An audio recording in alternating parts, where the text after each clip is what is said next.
Hello, welcome back to my channel. അപ്പോൾ ഇന്നും കുറച്ച് ഷോപ്പിങ്ങും പരിപാടികളും ഉണ്ടായിരുന്നു.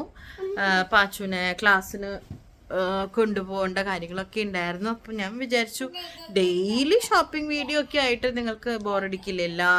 ഞാൻ ചെയ്തു, ഡിവൈൻ ഇട്ടു, അതെൻ്റെ മമ്മി ഇട്ടു, വീണ്ടും ഷോപ്പിങ്ങും കാര്യങ്ങളൊക്കെ ആകുമ്പോൾ എനിക്കും അത് റിപ്പീറ്റ് ഒരു കണ്ടന്റ് ആയിട്ടല്ല നമ്മൾ വീഡിയോസ് ചെയ്യുന്നത്. നമ്മൾ ഡെയിലി ലൈഫിൽ എന്താണോ നടക്കുന്നത് അത് തന്നെയാണ് നിങ്ങളെ ഷൂട്ട് ചെയ്ത് കാണിക്കുന്നത്. എന്നാലും സെയിം ഒരു ടോപ്പിക് ആകുമ്പം എല്ലാവർക്കും ചിലപ്പോൾ അതൊരു റിപ്പിറ്റേഷൻ ആയിട്ട് തോന്നും. അപ്പോൾ അതുകൊണ്ട് ഞാൻ വിചാരിച്ചു ഇന്നത്തെ ഈവനിങ് റുട്ടീൻ കാണിച്ചു തരാമെന്ന് വിചാരിച്ചു. അപ്പോൾ ഞങ്ങളിത് ഷോപ്പിംഗ് ഒക്കെ കഴിഞ്ഞതേ വീട്ടിലേക്ക് കയറിയിട്ടേ ഉള്ളൂ. അപ്പോൾ എങ്ങനെയാണെന്ന് വെച്ചാൽ ഇവിടെ 6 മണി 5:30 കഴിഞ്ഞിട്ടാണ് ഇവിടെ മമ്മിയും ഡാഡിയൊക്കെ ഫ്രീ ആവുള്ളൂ. അതുവരെ ഓൺലൈനിലെ ബറ്റി ബിസിനസ്സിൻ്റെ കാര്യങ്ങളൊക്കെ ആയിട്ട് തിരക്കാണ്. അപ്പോൾ അതുകൊണ്ട് തന്നെ 5:30 ശേഷം ഇറങ്ങുമ്പോൾ നമുക്ക് എവിടെയെങ്കിലും ഒരു സ്ഥലത്തേ പോകാൻ പറ്റുള്ളൂ. നമുക്ക് ഒരു കാര്യം തന്നെ പെട്ടെന്നെല്ലാം ചെയ്ത് തീർത്തിട്ട് വരാൻ പറ്റില്ല. നമ്മൾ ഒരു കടയിൽ കയറി ഇറങ്ങുമ്പോഴേക്കും ബാക്കി എല്ലായിടത്തും ക്ലോസിങ് ടൈം ആവും.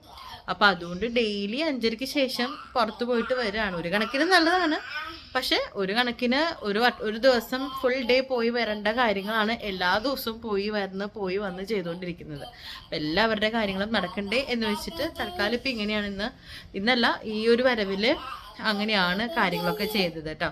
അപ്പോൾ അതേ ഞങ്ങൾ ഷോപ്പിംഗ് ഒക്കെ കഴിഞ്ഞ് വന്നു. പാച്ചുതാ ഇവിടെ കിടന്ന് പാച്ചുവിനൊരു പുതിയൊരു വാച്ച് കിട്ടിയിട്ടുണ്ട്. ഡിവൈൻ ഇന്ന് പുറത്ത് പോയപ്പോൾ പാച്ചുവിനും തൂമുനും വാങ്ങിച്ചുകൊണ്ടുവന്ന വാച്ചാണ്. അപ്പൊ അത് ഭയങ്കര ഇഷ്ടമാണ് പാച്ചുവിന്. അപ്പൊ അത് വെച്ച് കഴിച്ചുകൊണ്ടിരിക്കുകയാണ്. പാച്ചു ലൈറ്റ് കത്തിച്ചേ കത്തിക്കേ പ്ലീസ്. അപ്പൊ മൂപ്പര് ലൈറ്റൊക്കെ കത്തിച്ച് ഫുൾ ടൈം ഇപ്പൊ ആ വാച്ച് കിട്ടിയപ്പോ തൊട്ട് ആ വാച്ചിന്റെ മെക്കാനിസം നോക്കി അത് ലൈറ്റ് കത്തിച്ച് അത് വാച്ച് ഫുൾ ടൈം സമയമൊക്കെ നോക്കി നടപ്പാണ്. അപ്പൊ അങ്ങനെ. അപ്പൊ ഇനി ഇന്നത്തെ ഈവനിങ് റുട്ടീൻ, അതായത് ഇപ്പോൾ സമയം 6:45 7 മണി ആവാറായിട്ടോ. 6:45 കഴിഞ്ഞു. അപ്പൊ ഇത് തൊട്ട് നമ്മൾ കിടന്നുറങ്ങുന്ന വരെയുള്ള കുറച്ച് കാര്യങ്ങളാണ് കാണിക്കാൻ പോകുന്നത്. അപ്പൊ ആദ്യം തന്നെ ഞാൻ എൻ്റെ മുടിയിൽ കുറച്ച് ഭയങ്കര ഹെയർ ഫോളും കാര്യങ്ങളൊക്കെ ആയിരുന്നു. അപ്പം മുടിയിൽ കുറച്ച് എണ്ണയൊക്കെ തേക്കണം. അത് കഴിഞ്ഞിട്ട് കിച്ചണിൽ കുറച്ച് പരിപാടികളൊക്കെ ഉണ്ട്. അപ്പോൾ എന്തായാലും നമുക്ക് വീഡിയോയിലേക്ക് പോവാം. കമോൺ. അപ്പം ഞാൻ ഇതൊന്ന് ചൂടാക്കി കൊണ്ടുവന്നതാണ് കേട്ടോ. ഇത് നമ്മുടെ ആൽപ്സ് ഗുഡ്നെസ്സിൻ്റെ കാസ്റ്റർ ഓയിലാണ്. നമുക്ക് എല്ലാവർക്കും ഒരു പ്രസവം കഴിഞ്ഞാൽ പ്രത്യേകിച്ച് എല്ലാവരും ഒരു വലിയൊരു പ്രശ്നമാണ് സ്ട്രെച്ച് മാർക്സ് വരുന്നത്. എനിക്ക് അതിന് മുൻപേ ഉണ്ട്. കാരണം എപ്പോഴും വണ്ണം വെക്കുന്നു, കുറയുന്നു, പെട്ടെന്ന് അങ്ങനെ വരുമ്പോൾ നമുക്കറിയാമല്ലോ എല്ലാവർക്കും സ്ട്രെച്ച് മാർക്സ് വരും. എനിക്ക് കൂടുതലും ഈ കയ്യിൻ്റെ ഇവിടെയൊക്കെ ഭയങ്കര ഒരു സ്ലീവ്ലെസ് ഒക്കെ ഇടാന്ന് പറഞ്ഞാൽ എനിക്ക് ഒട്ടും കോൺഫിഡൻസ് ഇല്ലാത്തൊരു കാര്യമാണ്. മെയിൻലി ഈ സ്ട്രെച്ച് മാർക്സ് ഉള്ളതുകൊണ്ട് ഇവിടെയാണ് എനിക്ക് കൂടുതലും സ്ട്രെച്ച് മാർക്സ് വരാം. പിന്നെ ഡെലിവറി കഴിയുമ്പോൾ സ്വാഭാവികമായിട്ടും വയറിൻ്റെ ഇവിടെയും ഉണ്ട്. അപ്പോൾ ശരിക്കും പറഞ്ഞാൽ ഇത് നമുക്ക് പ്രഗ്നൻ്റ് ആയിരിക്കുന്ന സമയം തൊട്ട് കാസ്റ്റർ ഓയിൽ യൂസ് ചെയ്യുന്നത് നല്ലതാണെന്ന് പറഞ്ഞിട്ട് ആ സമയം തൊട്ടേ നമ്മൾ വീട്ടിൽ മമ്മി കാച്ചുന്ന പലതരം എണ്ണകളും പുറത്തുനിന്ന് വാങ്ങിക്കുന്ന കാസ്റ്റർ ഓയിൽസ് ഒക്കെ ഒരുപാട് ഉപയോഗിച്ച് നോക്കിയിട്ടുണ്ടായിരുന്നു. അപ്പോൾ അതിങ്ങനെയാണെന്ന് വെച്ചാൽ ചെറുതായിട്ട് ഇങ്ങനെ ചൂടാക്കിയിട്ട് ആ ചെറു ചൂടോടെയാണ് തേക്കുക. പക്ഷെ ആ സമയത്തൊന്നും എനിക്ക് അത്രയ്ക്ക് അങ്ങോട്ട് ഗുണം തോന്നിയിട്ടില്ല. പിന്നെ ഞാൻ കുറച്ച് നാൾ ബ്രേക്ക് എടുത്തു. വീണ്ടും നമുക്കിങ്ങനെ കുറേ ഫങ്ഷൻസും കാര്യങ്ങളൊക്കെ വരുമ്പോൾ നമുക്ക് ചെറിയ ഷോർട്ട് സ്ലീവ് ഇടാൻ പോലും എനിക്ക് കോൺഫിഡൻസിന് ഭയങ്കര ബുദ്ധിമുട്ടാണ്. കാരണം ഇങ്ങോട്ടൊക്കെ ചെറുതായിട്ട് സ്ട്രെച്ച് മാർക്സ് ഇങ്ങോട്ട് വിസിബിൾ ആയിട്ട് ചെറിയ സ്ലീവൊക്കെ ഇടുമ്പോഴും കാണാം എന്നുള്ളൊരു തരത്തിലായിപ്പോൾ അത് എങ്ങനെയെങ്കിലും ഒന്ന് കുറയ്ക്കണം എന്നുള്ളൊരു തീരുമാനം എടുത്തിട്ട് ഞാൻ കുറേ പേരെടുത്ത് ഇങ്ങനെ ചോദിച്ചപ്പോഴാണ് ഇങ്ങനെ ആൽപ്സ് ഗുഡ്നെസ്സിൻ്റെ നല്ലതാണ് എന്ന് കുറേ പേര് പറഞ്ഞു. അപ്പം അങ്ങനെ ഞാൻ യൂസ് ചെയ്ത് തുടങ്ങിയതാണ്. ഇത് ആക്ച്വലി ഞാൻ കുറച്ച് ചൂടാക്കി എടുത്തിട്ടുണ്ട് കേട്ടോ. കുറച്ചൊരു എമൗണ്ട് ഞാൻ എടുത്തിട്ട് അതൊന്ന് ചെറുതായിട്ടൊന്ന് ചൂടാക്കി എടുത്തിട്ട് വേണം ഇത് തേക്കാനായിട്ട്. അപ്പം ഞാൻ പറഞ്ഞില്ലേ നേരത്തെ ഞാൻ പല ബ്രാൻഡ്സിൻ്റെ കാസ്റ്റർ ഓയിൽസ് യൂസ് ചെയ്തിട്ടുണ്ടായിരുന്നു. പക്ഷെ അങ്ങനെ ഒരു വിസിബിൾ ചേഞ്ചോ അല്ലെങ്കിൽ അങ്ങനെ ഒന്നും എനിക്ക് തോന്നിയിട്ടില്ല. പക്ഷേ ഇത് എനിക്ക് യൂസ് ചെയ്ത് തുടങ്ങിയതിന് ശേഷം കുറച്ച് സ്ട്രെച്ച് മാർക്സ് ഒക്കെ ഒന്ന് ഫേഡ് ഔട്ട് ആയ പോലെ എനിക്ക് ഫീൽ ചെയ്യാൻ തുടങ്ങിയിട്ടുണ്ട്. അപ്പോൾ ഞാൻ വിചാരിച്ചത് നിങ്ങളെയും കൂടി ഒന്ന് പരിചയപ്പെടുത്താമല്ലോ എന്ന് വിചാരിച്ചിട്ടാണ്. അപ്പോൾ ഇതാണ് ആ പ്രോഡക്റ്റ്. അതൊന്നുമില്ല, ജസ്റ്റ് ചെറുതായിട്ടൊന്ന് ചൂടാക്കിയിട്ട് നമുക്കിപ്പോൾ സ്ട്രെച്ച് മാർക്സ് ഉള്ള സമയത്ത് ഇപ്പോൾ സാരിയൊക്കെ എടുക്കുമ്പോൾ നമ്മുടെ ഇവിടെയൊക്കെ നന്നായിട്ട് സ്ട്രെച്ച് മാർക്സ് വിസിബിൾ ആവും. അപ്പം നന്നായിട്ട് നല്ലോണം മസാജ് ചെയ്ത് തേച്ച് പിടിപ്പിക്കുക. കൈയുടെ ഇവിടെയും നന്നായിട്ട് തേച്ച് പിടിപ്പിക്കുക. അപ്പം ഞാനതൊന്ന് ഇപ്പോൾ കുറച്ച് നാളായിട്ട് എൻ്റെ ഒരു ഈവനിങ് റൂട്ടീൻ്റെ ഒരു ഭാഗമാണ്. കുളിക്കാൻ പോകുന്നതിന് മുമ്പ് കുറച്ച് നേരം ഞാനതൊന്ന് അപ്ലൈ ചെയ്ത് ഇടും. അതായത് നമുക്ക് യൂസ് ചെയ്യാനും എളുപ്പമാണല്ലോ. അപ്പോൾ ചെറു ചൂടോടെ തന്നെ തേക്കണം. അപ്പം ഞാൻ എന്തായാലും തേച്ചിട്ട് വരട്ടെ കേട്ടോ. അപ്പോൾ ഇതേ എണ്ണയൊക്കെ തേച്ച് കഴിഞ്ഞു. ശരിക്കും നല്ല കാസ്റ്റർ ഓയിൽ നിങ്ങൾക്ക് അറിയാമല്ലോ, നല്ല കട്ടിയാണ്. അപ്പോൾ ഇത് ആൽപ്സ് ഗുഡ്നെസ്സിൻ്റെ ശരിക്കും 100% പ്യുവർ ആണ് കേട്ടോ. അപ്പം ഗർഭിണി ആയിട്ടുള്ളവർക്കും ഇപ്പോൾ സ്ട്രെച്ച് മാർക്സിൻ്റെ പ്രശ്നങ്ങളുള്ളവർക്കും ഒക്കെ കണ്ടിന്യൂസ് ആപ്ലിക്കേഷനിൽ ശരിക്കും നല്ലൊരു ചേഞ്ച് ഉണ്ടാവും. അപ്പോൾ ഞാനിനി കൈയൊക്കെ ഒന്ന് കഴുകട്ടെ, ഭയങ്കര ഒട്ടനാണ്. അത് കഴിഞ്ഞിട്ട് നല്ല ചൂടുവെള്ളത്തിലൊന്ന് കുളിക്കണം. അപ്പോൾ ഇത്രയേ ഉള്ളൂ. അപ്പോൾ ഞാൻ നിങ്ങൾക്ക് ഇതിൻ്റെ ഡീറ്റെയിൽസ് വേണമെങ്കിൽ ഡിസ്ക്രിപ്ഷനിൽ ഞാൻ ഡീറ്റെയിൽസ് കൊടുക്കാം. വേണമെങ്കിൽ ഞാൻ മറ്റേ പ്രോഡക്റ്റ്സ് ടാഗ് ചെയ്യുകയും ചെയ്യാം. അപ്പോൾ ഈ ഒരു പ്രശ്നമുള്ള ഒരുപാട് പേരുണ്ട്. അപ്പോൾ എന്തെങ്കിലും ഈ പ്രോഡക്റ്റ് വേണമെങ്കിൽ ഒന്ന് ചെക്ക് ചെയ്ത് നോക്കാം കേട്ടോ. അപ്പം ഞാൻ കൈയൊക്കെ ഒന്ന് കഴുകിയിട്ട് വരട്ടെ. വിളിച്ച പച്ചോ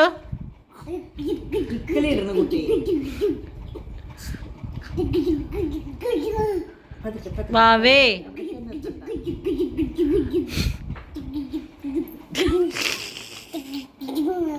തമാശ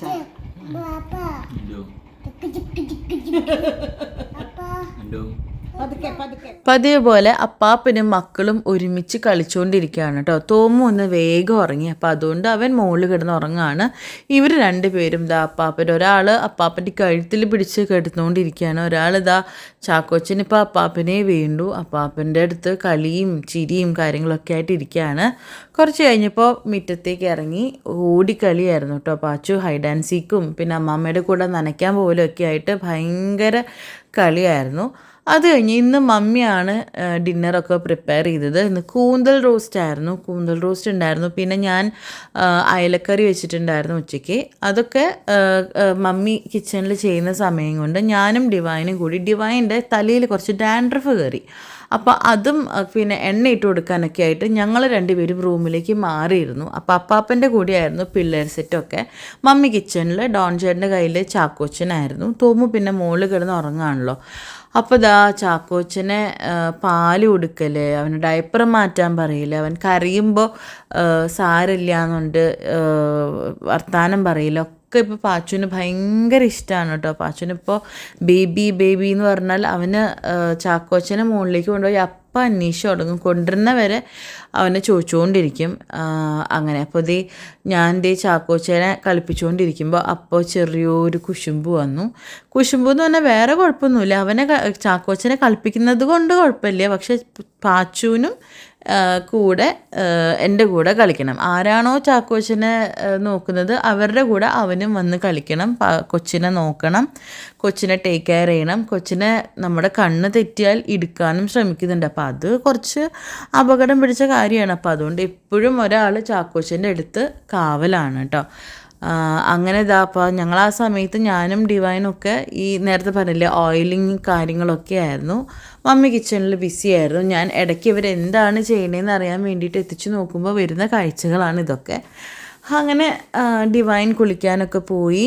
ആ സമയത്ത് ഞാനും ചാക്കോച്ചനും പാച്ചുവും കൂടിയിട്ടാണ് ഇരുന്നത്.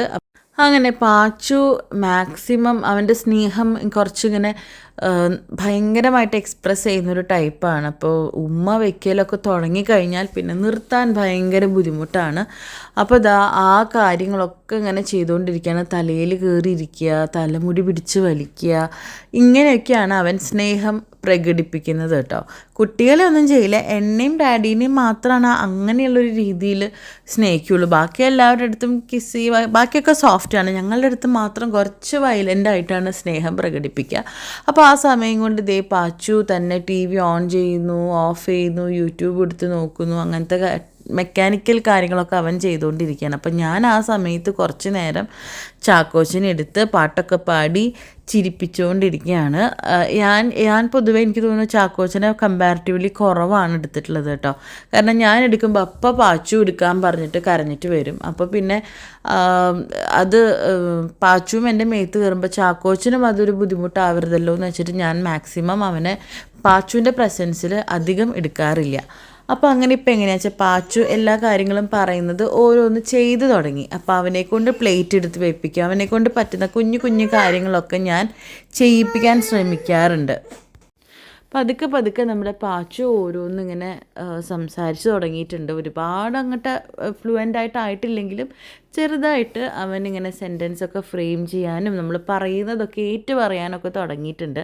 അപ്പോൾ ഡിവൈൻ ആൻറ്റിയും സ്പെഷ്യൽ ക്ലാസ്സൊക്കെ എടുക്കുന്നുണ്ട് കേട്ടോ പാച്ചുവിന്. ഡിവൈന് അങ്ങനെയുള്ള കാര്യങ്ങളൊക്കെ കുട്ടികളിലേക്ക് പറഞ്ഞ് ഫലിപ്പിക്കാൻ ഭയങ്കര ഒരു ടെക്നിക്കാണ്. അപ്പോൾ അതൊക്കെ കഴിഞ്ഞത് അപ്പാപ്പൻ്റെ കൂടെ കളിക്കുകയാണ്. ഞങ്ങളിത് കുളിച്ച് വന്ന സീനാണ്. കുളിച്ച് വന്നാൽ അപ്പാപ്പൻ അവന് ഇരുത്തോളണം. അതാണ് എന്താ പറയുക, കുഞ്ഞിലേ മുതൽ ഇവിടെ വരുമ്പോഴുള്ള ശീലമാണ്. അപ്പോൾ അപ്പാപ്പനെ കാണാണ്ടായപ്പോൾ അവൻ വിളിയോട് വിളിയാണ്, അപ്പാപ്പ അപ്പാപ്പ. അല്ലാണ്ട് അവൻ തുടയ്ക്കാനോ ഡ്രസ്സ് മാറാനോ സമ്മതിക്കില്ല ഇവിടെ വന്നാൽ. അപ്പം അങ്ങനെ ദേ അപ്പാപ്പൻ വന്ന് ദേ അവനെ തുടച്ച് അപ്പോഴാണ് അവന് ഒരു സമാധാനമായത്. അതുവരെ അപ്പാപ്പനെ അലറി വിളിച്ച് വരുത്തിച്ചുകൊണ്ടിരിക്കുമായിരുന്നു. അപ്പോൾ ഇതാണ് പാച്ചുവിൻ്റെ കുളി കഴിഞ്ഞ് വന്നാലുള്ള സന്തോഷമാണ്, ഭയങ്കര സന്തോഷമാണ്. ഡ്രസ്സ് ഇടുന്നതിന് മുമ്പ് എല്ലാവരുടെ അടുത്തും ഓടുക, ചാടുക, മറയുക, ഭയങ്കര ആക്റ്റീവാണ് ഇപ്പോൾ അവൻ കേട്ടോ. അപ്പോൾ അങ്ങനെ എല്ലാം കഴിഞ്ഞ് ഡിന്നറൊക്കെ ഞങ്ങൾ നേരത്തോടെ കഴിച്ചു. കുഴിച്ചൊക്കെ വരച്ച് ഞങ്ങളിത് ബെഡ്റൂമിലേക്ക് പോവാണ്.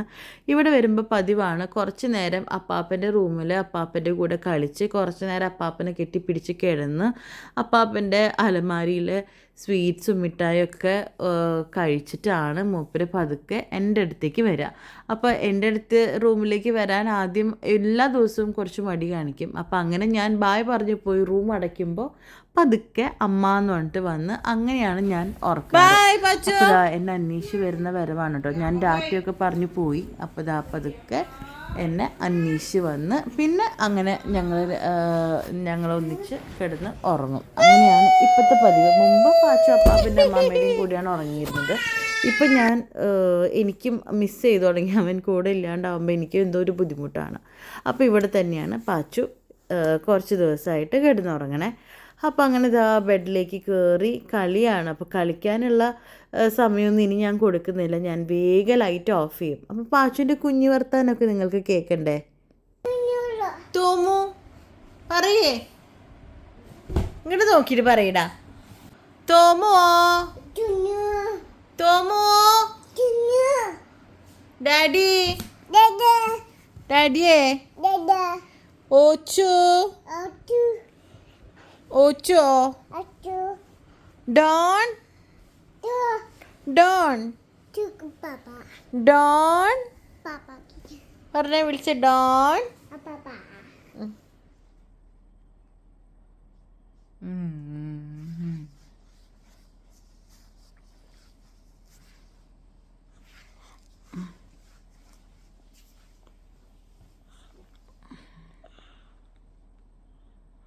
അങ്ങനെ പാച്ചു ഉറങ്ങിയിട്ടോ. കുറേ നേരം അവനായിട്ട് മല്ലയുദ്ധമായിരുന്നു.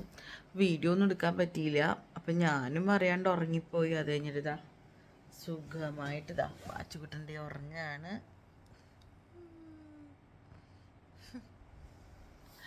കുറച്ച് കഴിഞ്ഞപ്പോഴാണ് ഞാൻ ഉണർന്നത്. അപ്പം എനിക്ക് കുറച്ച് എഴുതാനും കാര്യങ്ങളൊക്കെ ഉണ്ട്. പാച്ചുവിനധികം പാലെടുത്ത് വെച്ചിട്ടുണ്ട്. ഇതൊക്കെ കഴിഞ്ഞിട്ട് വേണം എനിക്ക് ഡീപ്പ് സ്ലീപ്പിലേക്ക് പോകാൻ. ചെറിയൊരു പൂച്ചുറക്കം അവൻ്റെ കൂടെ കിടന്നുറങ്ങി പെട്ടെന്ന് ചാടി എണീറ്റത് നോക്കിയപ്പോൾ അതേ 1:45. അപ്പം ഞാൻ വേഗം എൻ്റെ പരിപാടികളൊക്കെ തീർക്കട്ടെ. അപ്പോൾ എല്ലാവർക്കും ഗുഡ് നൈറ്റ്.